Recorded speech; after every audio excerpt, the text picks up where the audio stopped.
오늘 우리가 읽었던 이 말씀의 예레미야 선지자는 베냐민 땅 아나돗의 제사장 아들 hil기야의 아들로 태어났습니다.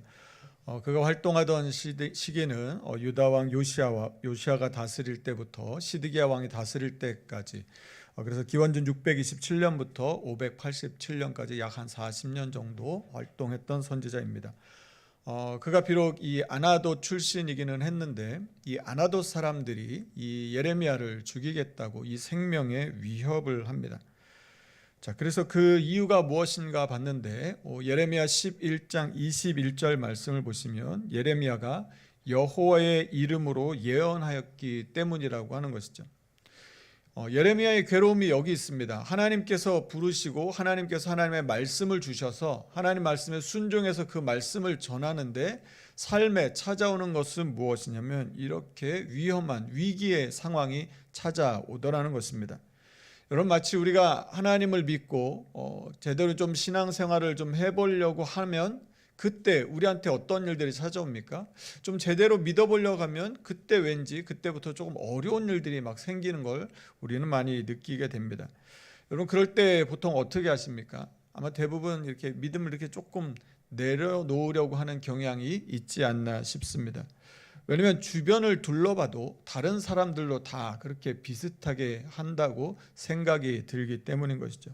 그래서 우리 안에 그냥 어쩔 수 없다고 하는 이런 암묵적인 동의가 우리 안에 있는 것은 아닌가 하는 생각을 갖습니다. 좀 이렇게 시간이 점점 지나면서 우리 주변에 정말 본받고 싶다, 나도 저렇게 되고 싶다 하는 그런 신앙의 본을 보여주는 사람을 우리가 점점 이렇게 많이 찾기가 어려운 것은 아닌가 하는 생각을 갖습니다. 우리가 영적으로 성장하려고 하면, 우리의 믿음이 좀 자라려고 하면 우리가 보고 배우고 따를 수 있는 그런 믿음의 본을 보여주는 사람이 우리에게 필요할 것입니다. 일본의 이 사이토 다카시 교수가 쓴 인류의 조건이라고 하는 책이 있습니다. 그는 이 책에서 인류가 되기 위한 3가지 조건을 제시합니다. 첫 번째는 훔치는 힘, 두 번째는 요약하는 힘, 세 번째는 추진하는 힘입니다. 이 3가지를 갖추게 되면 어떤 일을 하든지 인류가 될 수 있다고 이 책에서는 이야기를 합니다. 그 중에서 훔치는 힘에 대해서 잠깐 말씀드리도록 하겠습니다. 이 사이토 다카시가 이야기하는 훔치는 힘은 무엇이냐면요, 모방을 통해서, 다른 사람이 하는 거 모방을 통해서 그것을 내 것으로 만드는 것, 그렇게 해서 숙달하는 것. 다른 사람이 하는 것을 잘 관찰하고 잘 봐서 그것이 내 것이 되게 만드는 그 숙달, 이것이 중요하다고 하는 것입니다. 그래서 전문가의 방식이나 행동을 잘 관찰하고 그 기술을 훔쳐서 내 것으로 만드는 것, 이것이 숙달의 대원칙이라고 말하고 있습니다. 그러니까 머리로만 이렇게 지식으로만 아는 게 아니라 자신의 삶에 완전히 다 녹여서 이걸 습관화하는 것을 의미합니다.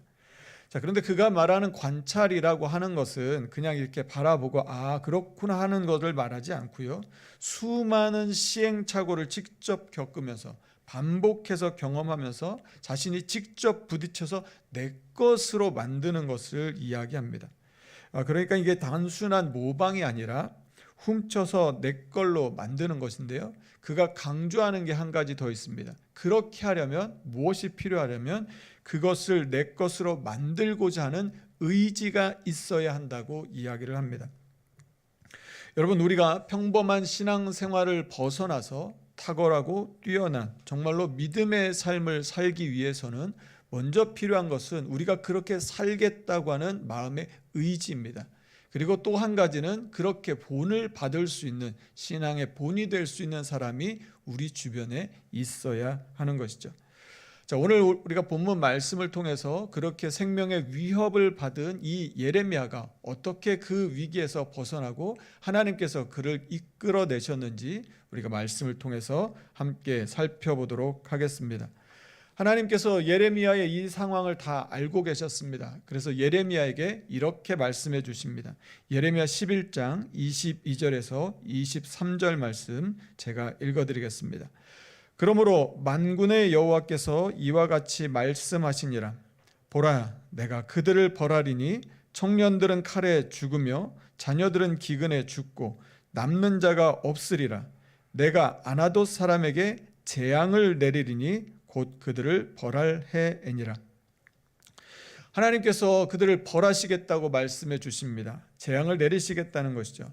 여러분, 우리가 하나님을 믿고 신앙생활을 하는데 하나님께서 이렇게 바로바로 우리의 원수들을 갚아주시고 우리가 기도할 때마다 그냥 그 즉시 응답해 주시면 아마 우리는 신앙생활하는 게 너무 즐겁고 신이 날 것 같습니다. 여러분 그렇지 않습니까? 그런데 오늘 말씀에서 23절 말씀 그 끝에 한 가지 단서가 붙어 있었습니다. 그게 무엇이냐면 그들을 벌할 해입니다. 그러니까 정확하게는 그게 언제인지 모른다고 하는 것이죠. 이것은 하나님의 시간에 속한 것입니다. 우리는 바로바로 해줬으면 좋겠는데 하나님께서 정확하게 언제 보복하시겠다고 말씀은 없으시다는 것이죠. 하나님이 벌할 해에 그렇게 되게 하시겠다고 말씀하시는 것입니다. 하나님의 심판이 지연되는 그 사이에 예레미야는 엄청난 고통을 당합니다. 그래서 11장 9절에서 그가 이렇게 말합니다. 마치 자신이 도살당하러 끌려가는 순한 어린 양 같다고 하나님 앞에 호소합니다. 도살장에 끌려가는 어린 양이 되어버린 그런 처지에 놓이게 되었다고 하는 것이죠. 이런 상황 속에서 오늘 본문 말씀이 이어집니다. 우리 본문 1절 말씀을 같이 함께 읽겠습니다. 같이 읽습니다. 시작. 여호와여, 내가 주와 변론할 때에는 주께서 의로우시니이다. 그러나 내가 주께 질문하옵나니 악한 자의 길이 형통하며 반역한 자가 다 평안함은 무슨 까닭이니까. 아멘. 그 앞에 나오는 이 변론하다라고 하는 말은 이 법정 용어입니다. 그러니까 공의로우신 하나님과 재판에서 하나님 도대체 왜 이렇게 하시는지 한번 따져보자고 예레미야가 지금 하나님께 말하고 있는 것입니다. 예레미야가 지금 묻는 질문은 이것입니다. 하나님, 왜 악인이 형통하는 것입니까? 왜 악을 저지른 저 나쁜 사람들은 모든 일들이 만사가 형통하는 것입니까? 속이는 사람들, 거짓말하는 사람들, 믿을 수 없게 다른 사람을 배신하는 저들은 왜 하는 일마다 다 잘 되는 것입니다. 그런가 하면 왜 저는 이렇게 하나님의 말씀에 순종하며 살아가는데 왜 이런 고난을 당해야 하는 것입니까? 이게 공의로우신 하나님 앞에 이게 맞는 것입니까? 하고 지금 예레미야가 하나님 앞에 질문하고 있는 것이죠. 여러분, 그런데 이런 질문이 단지 예레미야만의 질문입니까? 오늘 우리의 질문은 아닙니까? 요즘에는 참 뉴스를 보기가 두렵습니다. 왜냐하면 그 뉴스의 기사를 보면 사람이 어떻게 저렇게 잔인할 수 있을까?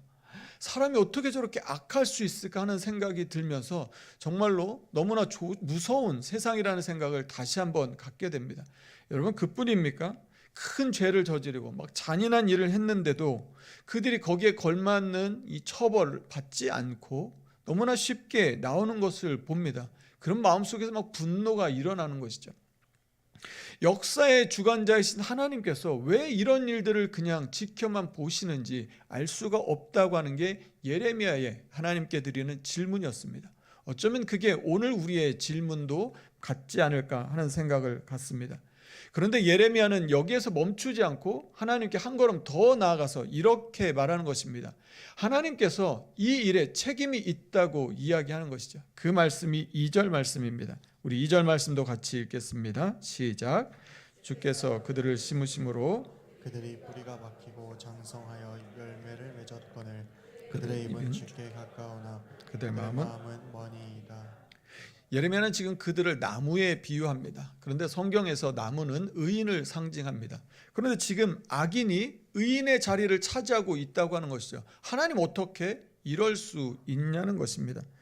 그런데 오늘 말씀해 보면 그 악인들을 누가 심었냐는 것이죠. 하나님이 심으신 것 아닙니까? 라고 지금 예레미야가 하나님께 묻는 것입니다. 저들이 저렇게 제 세상을 만난 것처럼 저렇게 활개를 치고 다니는 것, 하나님께서 그들을 그렇게 할 수 있도록 내버려 두셔서 이렇게 된 것 아닙니까? 라고, 결국은 이 모든 것은 하나님의 책임 아닙니까? 라고 이 예레미야가 사실이 아니라는 것을 알면서도 하나님 앞에 이렇게 호소하고 있는 것이죠.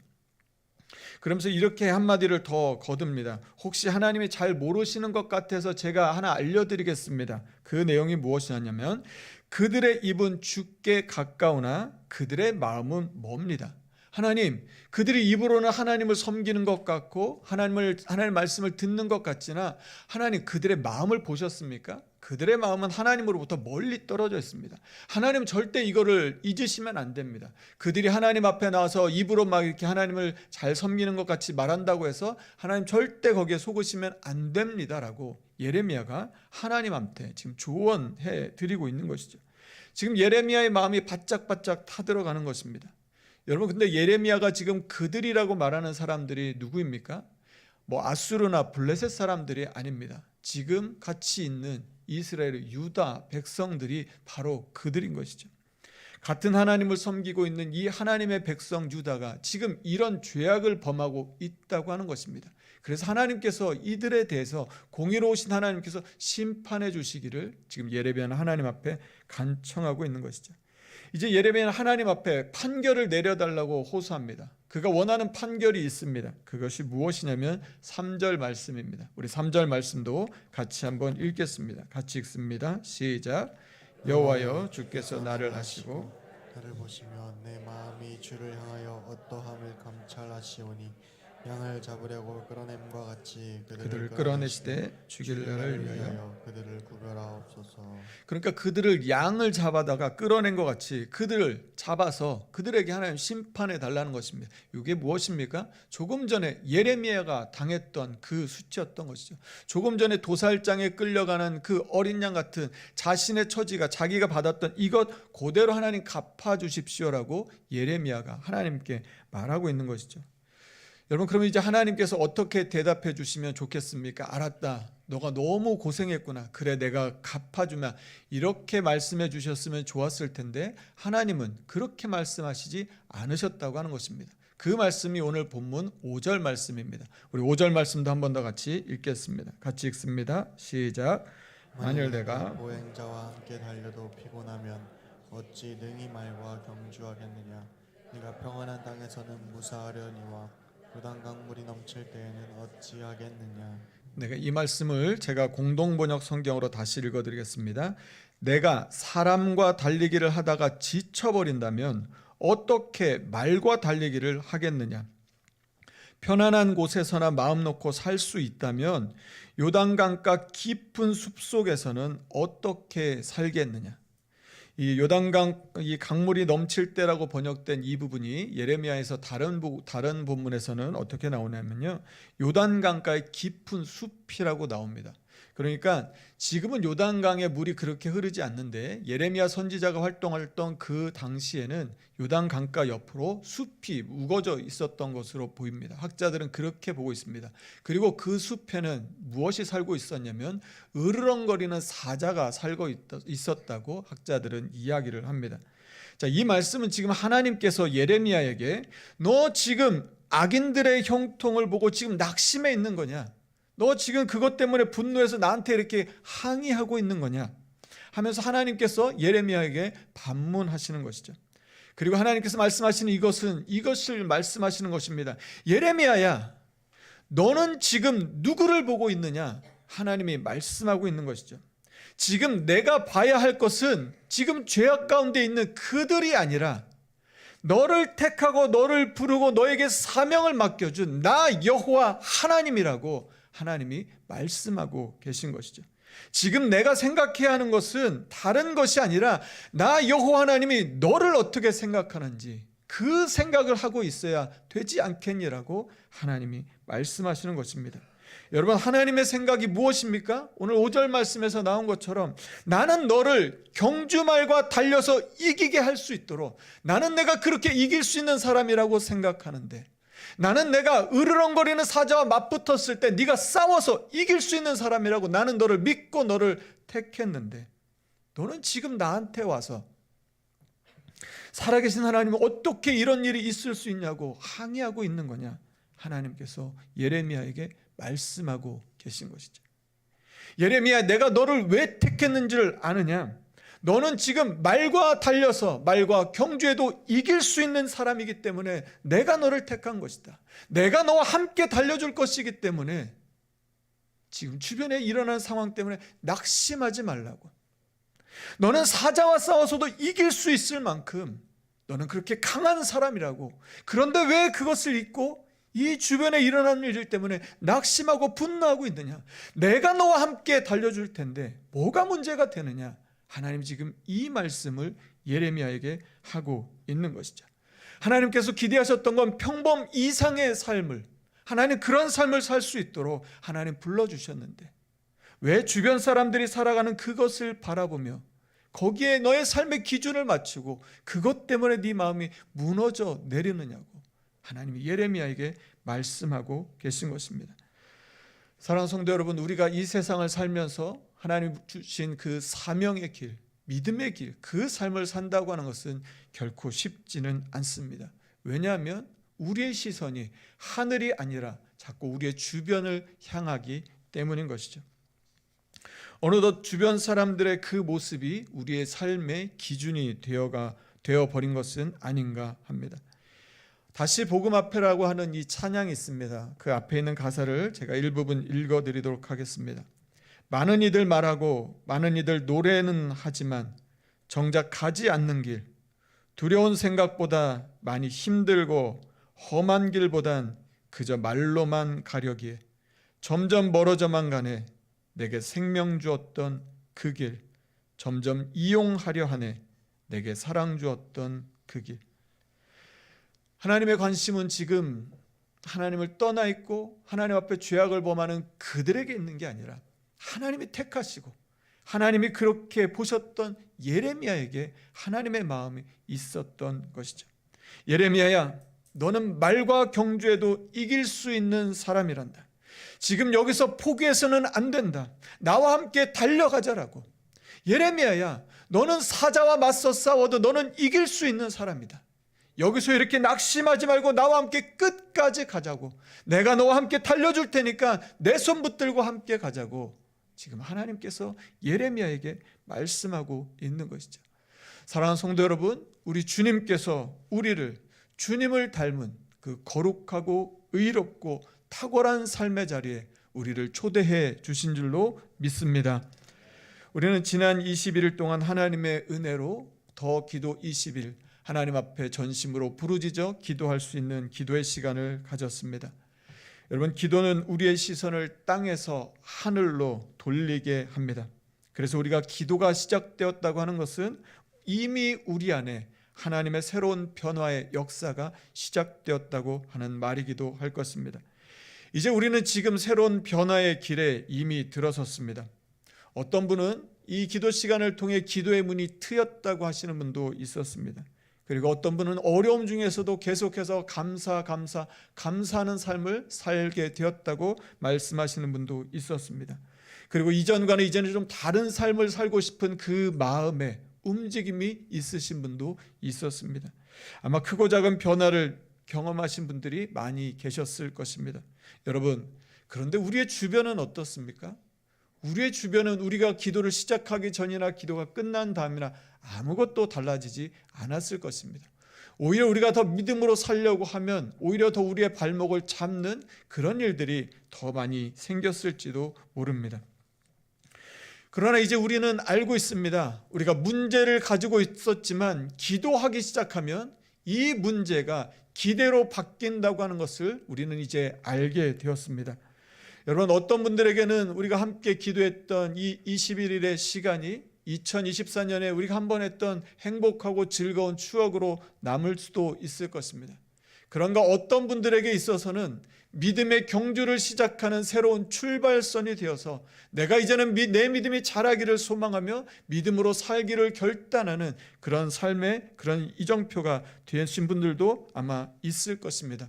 저는 교회 표어를 주와 함께 달려가리라로 정했습니다. 우리가 다른 사람만 바라보며 아무런 믿음의 시도도 하지 않는다면 우리는 그동안 살아온 대로 계속해서 살 것입니다. 그러면 아마 우리의 삶에는 별다른 불편함이 없을 것입니다.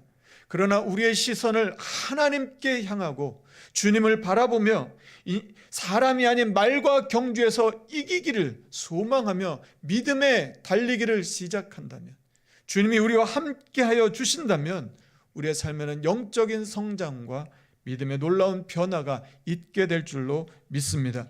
그리고 이제 우리는 그런 삶을 살기 시작하면 평범 이상의 삶을 살아갈 수 있을 것입니다. 예레미야의 예언은 고난의 시기 이후에 찾아올 이스라엘의 회복을 말하는 것이었습니다. 그리고 그 날을 소망하며 외롭고 힘들었지만 그 부르심을 따라서 살아갔던 이 예언자, 선지자가 바로 예레미야였습니다. 우리가 주님을 바라보며 믿음으로 주님과 함께 달려가게 된다면 저 무성한 숲에서 들려오는 저 사자 소리, 그리고 우리를 집어삼킬 듯이 덮쳐오는 저 거친 파도의 파도 소리와 싸워서 우리는 넉넉히 이겨낼 수 있을 줄로 믿습니다. 저는 2024년이 우리 혜성교회의 부흥의 새로운 부흥의 원년이 되기를 기도합니다. 그리고 또한 여러분의 삶의 영적인 성장과 내가 어떻게 언제부터 내가 변화됐고 내가 성장하기 시작했고 내 믿음이 새로워졌는지 그렇게 기억할 때 바로 그 원년이 되기를 간절히 소망합니다. 우리가 그날을 꿈꾸며 믿음의 눈을 들어 우리 주님을 바라보고 주님의 손을 붙잡고 믿음으로 일어설 수 있는 저와 여러분이 되기를 간절히 소망합니다. 우리 5절 말씀을 다시 한번 읽었으면 좋겠습니다. 우리 5절 말씀입니다. 한 번 더 같이 읽겠습니다. 같이 읽습니다. 시작. 만일 내가 보행자와 함께 달려도 피곤하면 어찌 능히 말과 경주하겠느냐. 내가 평안한 땅에서는 무사하려니와 요단강 물이 넘칠 때에는 어찌하겠느냐. 아멘. 방송에서 강연을 많이 하는 우리 김창옥 휴먼 스피치 대표가 그의 책에서 그의 책에 이런 글이 있어서 그 글을 같이 함께 잠깐 나누도록 하겠습니다. 어느 날 삶에 로또보다 어려운 확률의 지진이 찾아올 때가 있습니다. 내 삶에 일어날 거라고 생각지 못했던 지진을 경험하게 되면 죽었구나 하는 생각도 없고 그냥 패닉이 옵니다. 그리고 두 번째 강력하게 찾아오는 건 태어나서 한 번도 들어보지 못한 거대한 소리였습니다. 무언가가 무너져 내리는 어마어마한 소리였습니다. 삶에도 지진이 일어날 때 들리는 소리가 있습니다. 외부에서 들리는 심한 비난이나 욕설은 시간이 지나면 잠잠해지기 마련입니다. 그런데 그 소리가 내면으로 들어와서 계속 맴도는 겁니다. 감당할 수 없이 커진 그 소리가 삶을 마구 뒤흔듭니다. 지진은 모든 것을 무너뜨리지만 동시에 모든 것을 새롭게 만듭니다. 내가 절대로 흔들리지 않을 것이라 믿었던 것들이 흔들리면 마음이 부들부들 연해지기도 합니다. 그때 듣게 되는 언어가 제2의 모국어가 됩니다. 그러니 지진을 겪은 나 자신에게 내가 해주는 말이 중요합니다. 난 절대 믿을 수 없어. 내 삶에 그런 일은 없어. 자신의 건물이 지나치게 견고하다고 믿어버린다면 삶의 지진이 찾아올 때 그 건물에 깔려버릴 수 있습니다. 그럴 수도 있지라는 유연한 내면 세계는 내진 설계가 잘 된 건물처럼 삶이 흔들려도 잘 지나갈 수 있는 마음의 집이 됩니다. 여러분, 그렇습니다. 우리가 내 믿음으로는 도저히 이해할 수 없는 일을 만났을 때, 내가 살아온 방식으로는 도저히 받아들일 수 없는 그 일로 내 삶이 무너져 버릴 것 같은 그때, 예레미야처럼 그 지진의 큰 소리가 내 안에서 계속 맴돌지 않도록 우리의 삶을 주님께 맡기고 눈을 들어 주님을 바라볼 수 있기를 간절히 소망합니다. 그래서 다시 일어나서 주님과 함께 달려가는 우리의 삶이 이 한 주간이 되기를 간절히 축원합니다. 이 시간 우리 같이 함께 찬양하겠습니다. 주 품에라는 찬양입니다. 주 품에 품으소서, 능력의 팔로 덮으소서. 거친 파도 날 향해 와도 주와 함께 날아오르리. 폭풍 가운데 나의 영혼 잠잠하게 주를 보리라. 주님 안에 나 거하리. 주 능력 나 잠잠히 믿네. 거친 파도 날 향해 와도 주와 함께 날아오르리. 폭풍 가운데 나의 영혼 잠잠하게 주를 보리라. 이 시간 우리 다 함께 자리에서 일어나셔서 우리 결단의 찬양으로 하나님께 나아가겠습니다.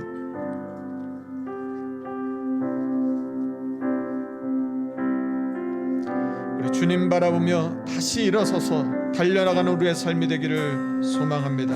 주 품에 품으소서.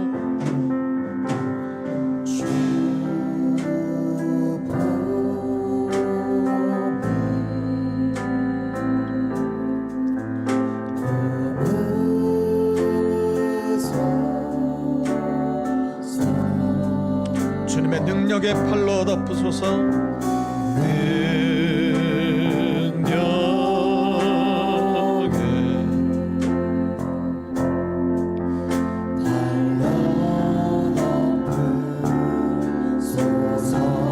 거친 파도 날 향해 와도 주님, 다시 주님과 함께 일어서겠습니다. 하나님, 폭풍 가운데 내 영혼이 던져 있었다 할지라도 하나님, 나는 주님을 바라보겠습니다.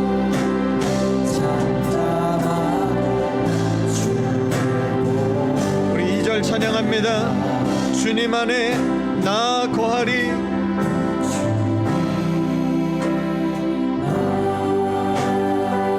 나를 다시 일으키실 주님의 능력을 믿습니다.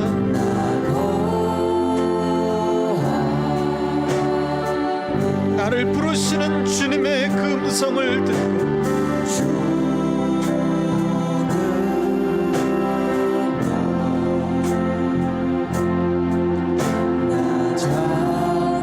주님, 거친 파도가 날 향해 와도 주님과 함께 달려가겠습니다. 주님과 함께 날아오르겠습니다. 내 믿음의 자리, 무너져 있는 삶의 자리에서 다시 일어나 다시 시작하겠습니다. 다시 달려가겠습니다. 거친 파도 날 향해 와도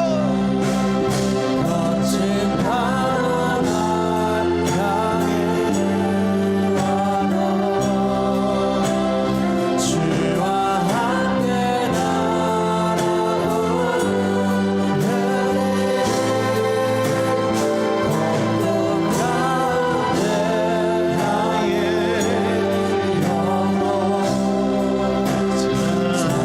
우리 마지막으로 한 번 더 전심으로 주님과 함께 달려갈 수 있도록 우리의 손을 잡아주시고 주님, 우리를 일으켜 주시옵소서.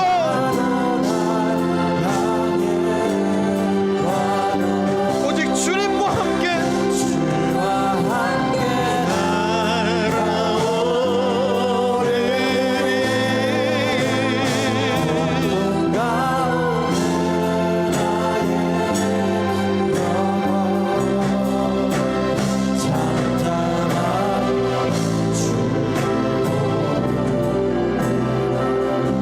우리 같이 함께 기도하겠습니다. 여러분, 우리가 듣고 있는 소리가 무엇입니까? 우리가 보고 있는 것이 무엇입니까? 하나님은 우리를 말과 경주에서도 이길 수 있는 사람으로 우리를 보시고 그래서 우리를 부르시는데, 으르렁거리는 사자와 맞붙어 싸워도 이길 수 있을 것이라고 하나님 우리를 기대하시는데, 여러분, 우리는 우리의 삶 속에서 우리는 지금 어떻게 하고 있습니까? 오늘 이 시간 주님의 그 음성을 듣고 주님의 그 말씀을 붙들고 다시 일어서서 주님과 함께 달려나아가는 우리 모두가 되기를 간절히 소망합니다. 하나님, 다시 일으켜 주시옵소서. 하나님, 다시 주님 붙들고 일어서게 하여 주시옵소서. 하나님, 그냥 주저앉아 있고 그냥 그저 그런 모습으로 살아가지 않고, 하나님, 하나님과 함께 달려보는 그 믿음의 삶을 살게 하여 주시옵소서. 세상이 우리를 집어삼키려 한다 할지라도, 거친 파도가 우리를 집어삼키려고 달려온다 할지라도 주님 바라보며 믿음으로 이겨내는 우리의 삶이 되게 하여 주시옵소서. 우리의 믿음이 달라지게 하여 주시고, 우리의 기도가 변화되게 하여 주시고, 우리의 헌신이 새로워지게 하여 주시고, 하나님 우리의 마음이 하나님 주님이 기뻐하시는 마음으로 바뀔 수 있도록, 하나님 올라내고 우리의 믿음이 새로워지는 그 원년이 될 수 있도록 성령 하나님 우리 가운데 역사하여 주시옵소서. 우리를 붙들어 주시고 하나님 주님과 함께 달려가는 인생이 되게 하여 주시옵소서라고 이 시간에 간절한 마음으로 합심하여 같이 함께 기도하겠습니다. 하나님 감사합니다. 하나님 이 시간 주 앞에 간절한 마음으로 기도합니다. 하나님 참으로 주님 다시 주님과 함께 일어서기를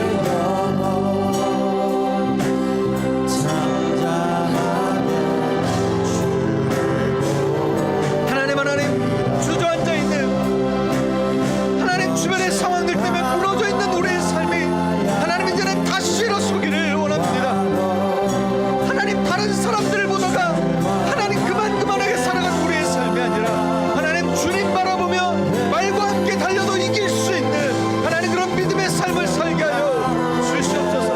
하나님 으르렁거리는 사자가 달려와도 내 믿음이 무너지지 않는 그런 삶을 살게 하여 주시옵소서. 평범인상의 삶, 하나님 주님이 우리를 보시는 그 시선으로 하나님 우리를 바라보게 하여 주시고, 주님이 우리에게 향한 그 기대로 살아가게 하여 주시고, 주님이 우리를 생각하시는 그 생각으로 살아갈 수 있도록 성령 하나님 은혜를 더하여 주시옵소서. 하나님 도와주시옵소서. 하나님 도와주시옵소서. 하나님 우리의 믿음의 자리를 무너졌던 삶의 자들이 하나님 다시 일어서게 하여 주시옵소서. 하나님 우리의 삶에 우리의 발목을 잡고 있는 문제들이 무엇입니까? 하나님 거기에 걸려 넘어져 있는 우리의 삶, 하나님 우리가 언제까지 넘어져 있겠습니까? 하나님 이제는 일어나게 하여 주시옵소서. 하나님 이제는 주님의 손 붙들고 일어날 수 있는 일을 나누게 하여 주시옵소서. 하나님 믿음으로 승리하는 우리의 삶이 되게 하여 주시옵소서. 이 한 주간 하나님 은혜로 지켜주시옵소서. 하나님 주님과 함께 달려가겠습니다. 주님과 함께 달려가겠습니다. 주님과 함께 달려가서 하나님 그 끝에 우리를 바라보시는 주님의 그 품에 안기겠습니다. 하나님 동행하여 주시고, 하나님 도와주시고, 하나님 인도하여 주시옵소서.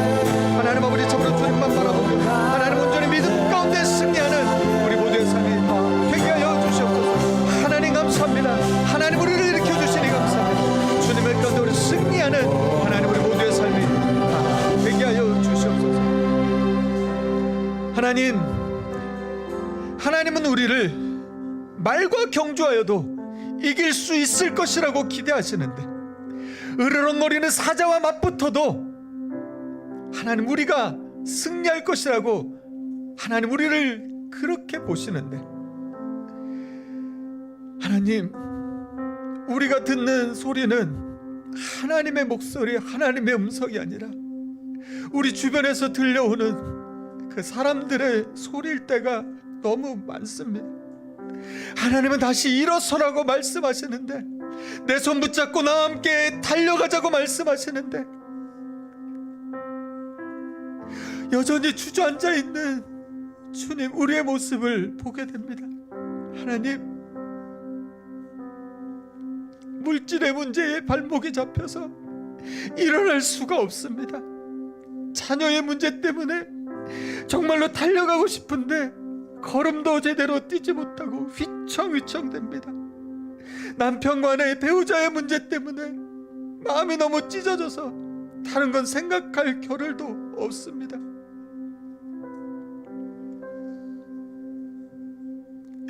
건강히 발목을 잡아서 하고 싶은데, 해보고 싶은데, 나도 할 수 있을 것 같은데 쉽게 엄두를 낼 수가 없습니다. 하나님, 예레미야를 찾아오시고 말씀해 주셨던 것처럼 오늘 우리 가운데 말씀해 주신 하나님, 내 힘으로는 할 수 없지만 주님의 말씀 붙들고 하나님 일어서겠습니다. 하나님 일으켜 주시옵소서. 하나님 그래서 주님과 함께 달려가게 하여 주시옵소서. 주님 내 힘으로 못 갑니다. 내 손 꼭 잡아 주셔서 주님과 함께 달려가는 그 인생 살게 하여 주시옵소서. 그냥 지금처럼 아무 일 없이 살아가는 그 삶을 이제는 끊고 주님이 주시는 그 탁월한 믿음의 삶을 살아보고 싶습니다. 믿음의 주에 온전케 하시는 예수님 바라보며 하나님 예수님 닮아가며 살고 싶습니다.